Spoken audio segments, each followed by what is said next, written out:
Today we're going to be looking at my top 5 layered weapons, starting with greatswords. At number 5 is the Varansza, or the Ardean greatsword. Now this is specifically the fully upgraded version of the Ardean greatsword. My favorite thing about this greatsword is the literal moving parts it has. I mean, when this weapon is unsheathed, you have a spinning gyroscope. The blade actually changes a little bit and expands.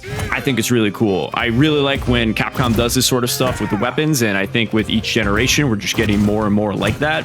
It's subtle details that you might not see in the middle of combat, but I still think it's cool nonetheless.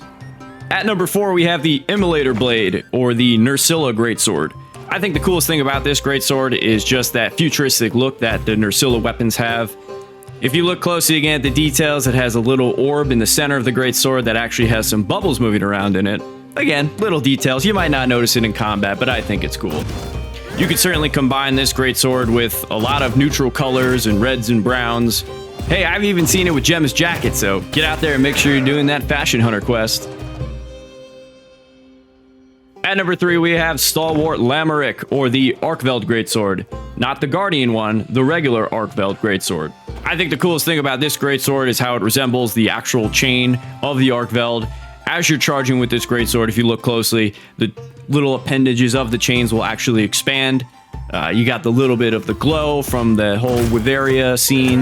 I also think the very Celtic-esque knots and symbols on the metal look really good together. I'm also a big fan of neutral colors, so this sword being white and Arkveld, it all goes really well, especially with, as you can see in the video, the white Viking set I have on.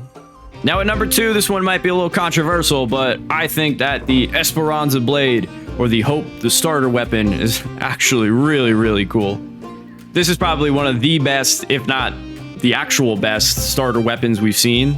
Besides just the greatsword itself, all the other ones I think look really well. They're well designed. It's not just a hunk of metal on your back with some sharp edges on it like we've seen in the past with the Iron Greatsword. You can tell that there was actually some care put into these with the help of Gemma and putting that little bit of like leather design into it, a couple straps here and there. And at number 1, I have the Giant Jaw Blade, or the Commission Greatsword. This one you can unlock by getting those commission tickets from Santiago. I think it's a great nod to what we do as actual hunters in the game, hunting the monsters, gathering their parts, and forging the weapons and armor. Just a big hunk of bone, probably from a Fatalis or a Lao Shan Lung, and you're just piecing all these fangs together on it. I think it looks so cool. Did your favorite greatsword make it on the list? Let me know in the comments below, and let me know what you guys want to see next for layered weapons.